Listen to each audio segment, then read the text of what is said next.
El luto de Fonsim. Un relato de Georges Simenon. Narrado por Sara Mendoza.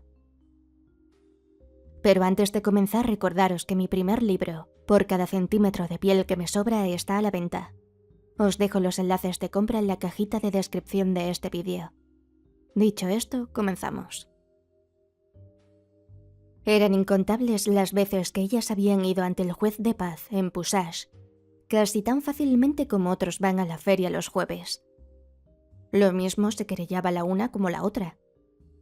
Todavía 6 meses antes, habían hecho el viaje a Fontenay, en el autobús, para acudir a un juicio de faltas. Pero el nuevo presidente lo ignoraba. Las llamaba maquinalmente, y al hacerlo hacía una rayita al lado de cada nombre. Fernande Siruet, propietaria de Saint-Mesmin. Alphonsine Siruet, viuda de Precar, propietaria en Saint-Mesmin. Después los nombres de los testigos. Luego levantó la cabeza y miró a las que se habían adelantado hacia la reja semicircular y que se mantenían rígidas la una junto a la otra. Veamos, ¿cuál de ustedes es Fernande Siruet? Era la más maciza, una mujer baja, cuadrada, de rostro también cuadrado, con mandíbulas poderosas y el rostro del mismo color gris que sus cabellos. Soltó una de sus manos del bolso de terciopelo con cierre de plata y levantó discretamente un dedo. El presidente se dirigió a la segunda, Alphonsine Siruet, viuda de Precar. Sí, señor presidente. Esta, de la misma estatura, era más delgada, con hombros más hundidos y rostro dulce y melancólico. De vez en cuando tosía, llevándose la mano a la boca. ¿Son ustedes parientes? No le contestaron. Las dos mujeres permanecían inmóviles. No se rozaban. Sus ojos miraban fijamente al vacío. Les pregunto si son ustedes parientes. Esta vez las dos cabezas oblicuaron, aunque no mucho. Apenas lo justo para lanzarse un mudo desafío, sin que una sola palabra cayese de sus labios.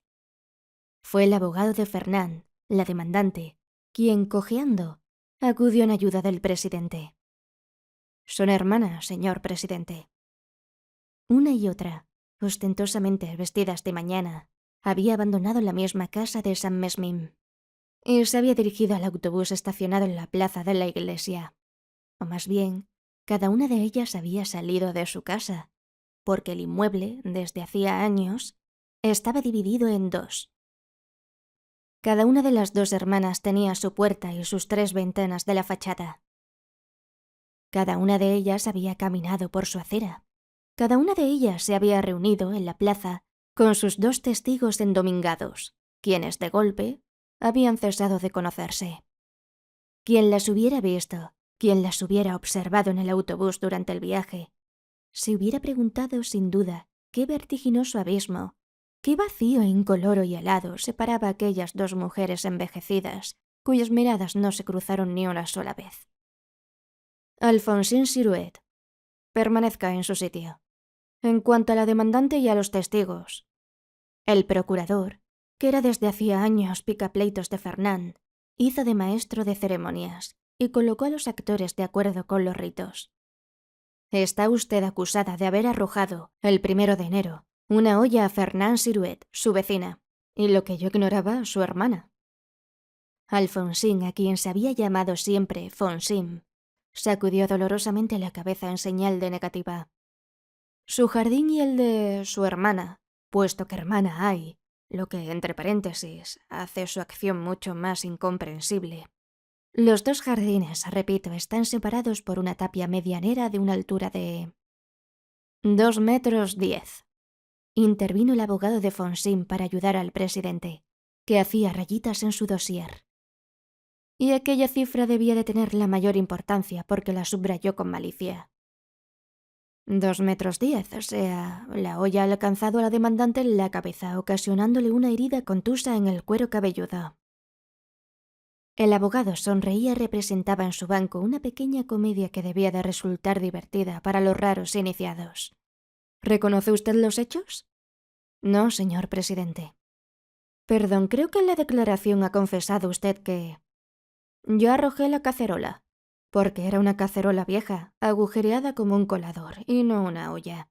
Me pregunto por qué se ha experimentado la necesidad de hablar de olla. El presidente se volvió hacia Fernán, quien se levantó de su banco. Era una olla, afirmó. Una olla de fundición, como todas las ollas. El procurador dormitaba detrás de su pupitre de roble claro.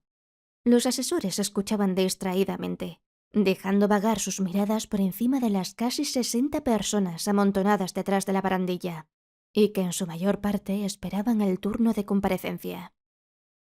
Se podría, quizá, insinuó el defensor de Fonsim, interrogar acerca de este punto al guardabosques de San Mesmín, que nuestra adversaria ha citado, no sé por qué, y que justamente es propietario de una quincallería. Se levantó un mocetón tranquilo e inmenso. No se puede decir que sea exactamente una olla a causa de su forma. Por otra parte, era, si se quiere, una cacerola de fundición. En resumen, un objeto pesado. A su juicio, ¿era esta cacerola o esta olla objeto capaz de herir gravemente? Aquí el abogado intervino con una detonante ironía. A condición de alcanzarla, quizá. No lo comprendo, licenciado. Está comprobado que la querellante ha sido justamente... Jamás ha sido alcanzada por la cacerola. Es algo cuya demostración me reservo para dentro de un instante. Y volvió a sentarse jubiloso. Veamos. Alfonsín Siruet, levántese. ¿Reconoce usted haber arrojado una cacerola por encima de la tapia que separa su jardín del de su hermana? He devuelto a César lo que era de César. ¿Cómo? Digo que esa cacerola ha sido arrojada a mi jardín y que la devolví al lugar de donde procedía. Cierta persona desde hace tiempo, todas las personas decentes de la aldea se lo dirán, ha tomado la costumbre de vaciar sus detritus en mi patio y en mi huerta.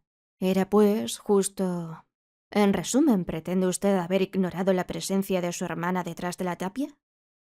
Esa persona no estaba allí. Como el presidente que no conocía a las hermanas Siruet ni la casa de la curva de la carretera principal, ni incluso San Mesmín. Un presidente que jamás había oído hablar de Antonín Precar. ¿Cómo semejante hombre llegó a encontrarse metido en aquel asunto? Los leguleyos iban a intentar explicárselo inmediatamente. El procurador en nombre de Fernán, el abogado en nombre de Fonsim. Pero cada uno de ellos, de acuerdo con su papel, presentaría las cosas a su modo, sin tomarse la molestia de remontarse hacia muy atrás. A decir verdad, hubiera hecho falta remontarse a la primera comunión de las dos hermanas, porque las habían hecho juntas. Fernán, 2 años mayor, había tenido que esperar a la menor, porque el padre, terco si los hubo, y además extravagante, había decidido salir del paso con una sola ceremonia. Primero, Fernán rabió durante aquellos 2 años de espera. Luego, durante los meses que siguieron hasta la confirmación. Después le llegó a Alfonsín el turno de rabiar también, porque se hacía coqueta e invariablemente sus trajes y abrigos se los hacían de los vestidos de su hermana. Murió la madre, y Fernán, en su condición de primogénita, se dedicó al cuidado del señor Siruet, mientras Fonsin iba a estudiar corte y costura a Fontenay, lo que era injusto. Vivían holgadamente.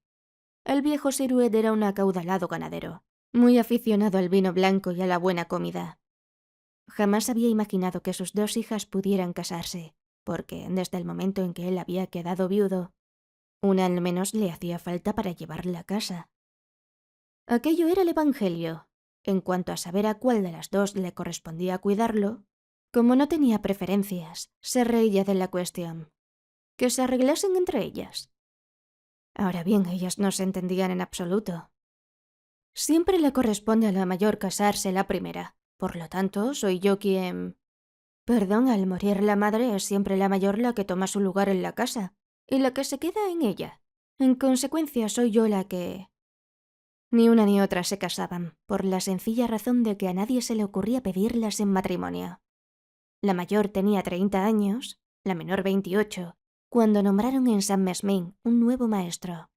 Él por su parte tenía 45 años largo, y era particularmente descuidado de su persona y despreciaba las normas más elementales de la limpieza. Se llamaba Antonin Precar, y desde el primer momento pareció aficionarse a una de las señoritas Siruet. Pero ¿a cuál de ellas? No se sabía en absoluto. Fue Fonsine quien se casó. Se pretendía que por las buenas. Tras bajas maniobras de la muchacha, decía Fernand. Lo que conviene recordar es que Alfonsín, durante 2 años, abandonó la casa paterna para ir a vivir a la escuela con su marido. ¿Había abandonado de grado la casa de sus padres? ¿Sí o no? Sí. Ahora bien, su marido murió aproximadamente al mismo tiempo que el señor Siruet, de quien el vino blanco del país había dado buena cuenta. ¿Qué hizo entonces Fonsine, que había abandonado por su voluntad el hogar de sus padres y que no había ido para cuidar en sus últimos momentos a un padre que, por así decirlo, había abandonado? Pretendía nada menos que integrarse en la casa y reinar en ella, sino como dueña, al menos en plan de igualdad con Fernand. ¿Cuánto tiempo hacía de esto? Cerca de 20 años, exactamente 18. Muy bien, desde entonces ambas hermanas vivían entre las piedras que las habían visto nacer, solo que la casa, afortunadamente en sentido longitudinal, había sido dividida. La división se había efectuado en presencia de expertos y abogados. Había algunas habitaciones particularmente queridas por las 2 hermanas, que no se podían cortar en 2, como la cocina con su enorme chimenea de piedra. Lo habían echado a suertes. Se había abierto una segunda entrada, se habían levantado tabiques, se había construido una escalera. En resumen, ahora había 2 casas, y para que no hubiese lugar a dudas, Fonsine había pintado su media fachada de azul pálido, mientras que Fernand conservaba el color de piedra sucia de la suya. Bien entendido que jamás se habían dirigido la palabra, no se conocían. Se encontraban 20 veces al día, y cada una miraba a la otra como si fuese transparente. A partir de entonces, ¡qué cantidad de historias! Era incontable el número de gatos envenenados, todos los cuales habían sido objeto de disputas ante el juez de paz. Luego, durante aproximadamente 2 años, había llegado la racha de las cartas anónimas. Todo San Mesmín la recibía, y el cura se había visto obligado a referirse a ella severamente desde el púlpito, porque terceras personas habían sido metidas en el lío, porque se acusaba a hombres casados de entregarse a las más crapulosas de las juergas en una o en otra de las 2 casas. Las hermanas Siruet se creerían deshonradas si gastaban en la misma tienda, de modo que cada una de ellas tenía su tendero, su carnicero y su salchichero particular. Yo no entrego mi dinero a comerciantes que tienen la poca vergüenza de servir a quien yo sé. Incluso la historia del lavadero. Un arroyuelo corría en el fondo del jardín, ahora dividido en 2. En el extremo de cada una de las 2 partes se había levantado un lavadero hecho de planchas metálicas. Pero la igualdad absoluta era imposible, puesto que el arroyo se obstinaba en correr siempre en la misma dirección. En resumen, Fonsine no recibía el agua sino después de haber pasado por el lavadero de su hermana. Fernand la espiaba, se las componía para lavar el mismo día que ella. De modo que Fonsine solo veía llegar a su lavadero el agua envenenada por la ropa sucia de aquella mujer. Se le ocurrió una vez levantarse de noche para hacer el lavado de su ropa en agua limpia. Para vengarse, Fernand fue a comprar enormes frascos de tinta a casa de la mercera, que tenía toda clase de artículos, y los vertió en el agua en el momento en que la ropa de su hermana flotaba en ella. Estaba probado incluso que había dicho a la mercera: «No tendrá tinta antigua». La tinta no hace nada si no está un poco estropeada. No es para escribir, naturalmente. En cuanto a la tapia, a pesar de sus 2 metros 10 centímetros de altura, diariamente la franqueaban los objetos más dispares y con frecuencia los más repugnantes. Zapatos viejos, algodones manchados, ratas muertas, orinales mellados. Sabe Dios a dónde iban a buscar todas aquellas cosas. Ahora ambas mujeres estaban lado a lado, flanqueada cada una por sus testigos. Y, como el presidente intentase sonsacar un poco de verdad al guardabosques, este declaró con una sencillez que lo hizo simpático: Quizá no lo parezca a primera vista, pero a veces me pregunto si no es Fonsine la más feroz de las dos. Fonsine, la que tosía hasta causar compasión, la que procuraba pasar inadvertida como si siempre fuese camino del confesionario. Es cierto que, teóricamente, el guarda pertenecía al partido de Fernand. Veamos, usted estaba tranquilamente en su jardín cuando su hermana arrojó... Sí, señor presidente. No, señor presidente. Rectificó con dulzura, con respeto pero con firmeza Fonsine. En aquel momento ella estaba en la puerta delantera, y la prueba es que la salchichera, que la he traído de testigo, hablaba con ella. El ojalatero que trabajaba en su jardín me vio cerca de la tapia y... Todo el mundo sabe que enferma a fuerza de mentir. En cuanto al ojalatero, si yo no me contuviese podría contar una historia.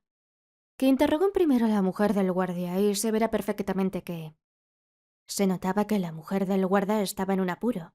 Le hubiera gustado hablar, pero también le hubiera gustado callarse.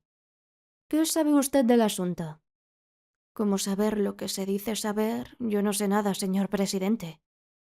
No sabía nada, pero había oído decir que Fernand había dicho a alguien... ¿Qué era lo que había dicho textualmente? Que su hermana le pagaría caro la historia de la olla y todas sus faenas.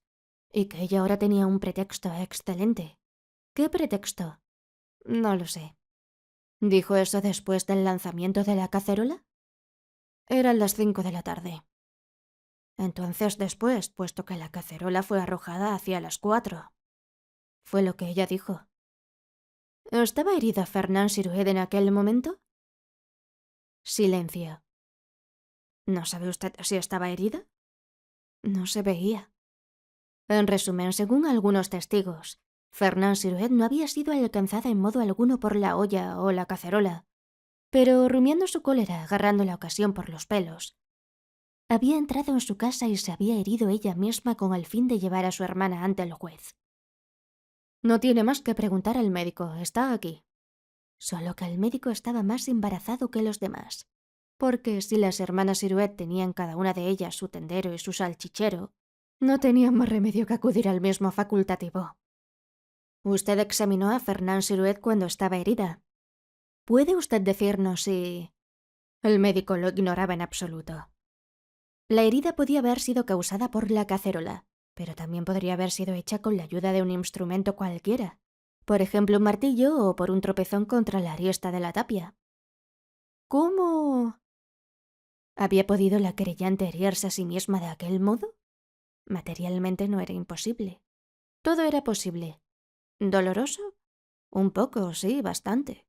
Pero, en fin, para una Siruet, ¿qué representaba aquel dolorcillo pasajero ante la embriaguez de que la otra fuese condenada por el juez de paz, ante la posibilidad de que la metiesen en la cárcel? ¿No lo comprende usted, señor presidente? Usted viene de Poitiers. Se ve a las claras. Usted no ha vivido nunca en Saint-Mesmin. Usted ignora que desde hace 20 años, perdón, 18, las dos hermanas no tienen nada que hacer durante todo el día más que alimentar su odio. Un odio íntimo, claro. Un odio que es como una especie de amor. De amor al revés, de acuerdo, pero de amor a pesar de todo. ¿Y el qué dirán? Toda la aldea estaba en vilo por lo que hacían las dos hermanas, tomando partido a favor o contra esta o aquella, aplaudiendo o indignándose. ¿Quién fue la primera que llevó a la otra al juzgado? Fonsine, ¿no? Solo que no había encontrado otra acusación que la muy leve rotura de un cercado.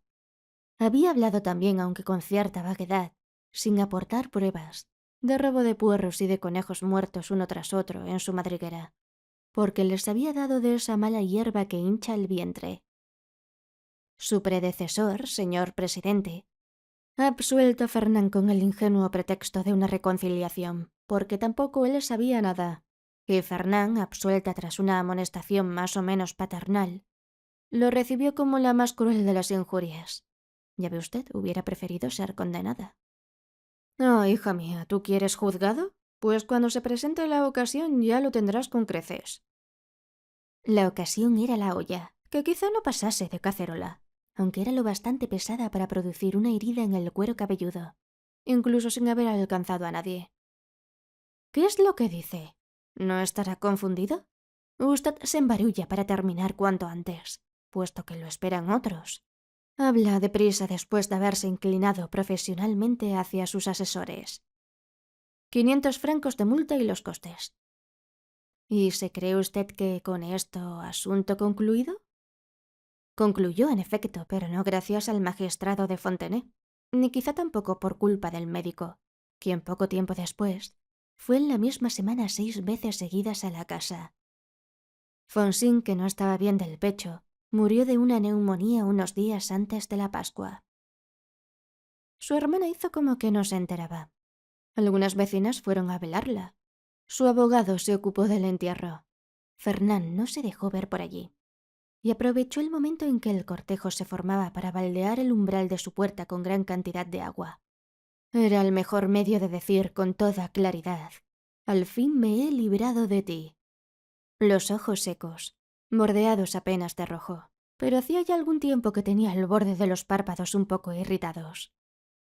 Era incluso la única pincelada de color en aquel rostro pétreo. A algunas vecinas se les ocurrió preguntarle: «¿No llevas luto por Fonsine?» ¿Yo? ¿La conocía acaso? De buena gana se hubiera vestido de amarillo canario. Se preguntaba únicamente a quién iría a parar la casa de su hermana, porque de heredarla nada. Una y otra lo sabían desde hacía mucho tiempo. Cuando se sostiene un odio semejante, la primera precaución que se toma consiste en asegurarse de que la persona a quien se odia no herede en ningún caso a la que odia. Esta es la causa por la cual las hermanas, cada una por su parte, habían entregado la totalidad de sus bienes. Casa incluida, a cambio de una renta vitalicia. De modo que Fernand, ahora, carecía de dinero disponible para rescatar la parte de la casa que había pertenecido a Fonsine, y en la cual habían pegado ya un papel amarillo anunciando su venta. Incluso de esto se aprovechó. De todo se aprovechaba. Frecuentemente se le veía preocupada, desanimada, como alguien a quien roe una pena oculta, y la gente hubiera podido equivocarse. Le decían: «Se ve claramente que a pesar de todo la cosa te afecta». «¿A mí? No eres la misma desde que Fonsine». «¿Quiere usted callarse? Jamás he sido tan feliz en mi vida. Por fin ahora de vieja respiro». «Andas preocupada». Le preocupaba hasta tal punto que adelgazaba, que su tez blanca se volvía de un color gris sucio, que los mechones de cabello le colgaban con frecuencia por las mejillas. No tenía ganas de nada. No daba golpe. Atravesaba 10 veces por día la calle para entrar en la tienda, no porque tuviese necesidad de algo, sino porque allí encontraba siempre a alguien con quien hablar. Con lo bien que lo había pasado en su jardín, donde ahora no ponía los pies. Con todas aquellas malas hierbas, aquellas babosas, aquellos alacranes cebolleros, aquellos cascos de botella, aquellos guijarros que tanto le gustaban arrojar por encima de la tapia. La casa se vendió al final del verano, y desde Santos y Difuntos la ocuparon los nuevos propietarios. Venían de la ciudad. Eran retirados modestos, personas tranquilas que no hacían ruido, que daban cortésmente los buenos días a todo el mundo, pero que no intentaban pegar la hebra. No había nada que decir de ellos. Resultaba lúgubre. Era mortal. Por lo menos el día de difuntos, Fernand. Ya sé que no llevas luto por Fonsine. Sin embargo, puesto que Dios existe, ni siquiera quiero saber dónde está enterrada. Y para evitar el nombre detestado, no visitó la tumba de sus padres, que aquel año quedó desnuda, sin una flor. Además, no tenía fuerzas para nada. Le sucedía a veces que al mediodía estaba aún sin arreglarse, con el camisón bajo la pata. «¿Qué quieres que te diga, hija mía? Lo que te pasa a ti es que te aburres». ¿Aburrirse ella? Le dieron un gatito que, como no corría el riesgo de ser envenenado, la mayoría de las veces olvidaba darle de comer. ¿A qué estado había llegado? La mirada débil. Muchas noches no tenía ganas de hacerse la cena, ni de encender la luz. Los vecinos habían instalado un receptor de radio, y las paredes que le pertenecían, tenían un extraño olor. El luto por Fonsine. ¿Había acaso alguien que se asombrase de que no llevase luto por Fonsine? ¿Cuánto tiempo dura el luto por una hermana? ¿Un año, no es así? Ni siquiera hubiese podido llevarlo hasta el final. Murió por la Candelaria, completamente sola, una noche mientras los vecinos, que conocían su cansancio, habían parado la música y freían hojuelas. Murió no de una enfermedad, sino de todas y de ninguna, como mueren las bestias que se aburren. Y puesto que también sus bienes los había entregado a cambio de una renta vitalicia, no hubo nadie que la heredase. Nadie que pudiera mantener encendida en San Mesmim la fría llama del odio que había hecho vivir durante 20 años a las dos hermanas Siruet. Fin.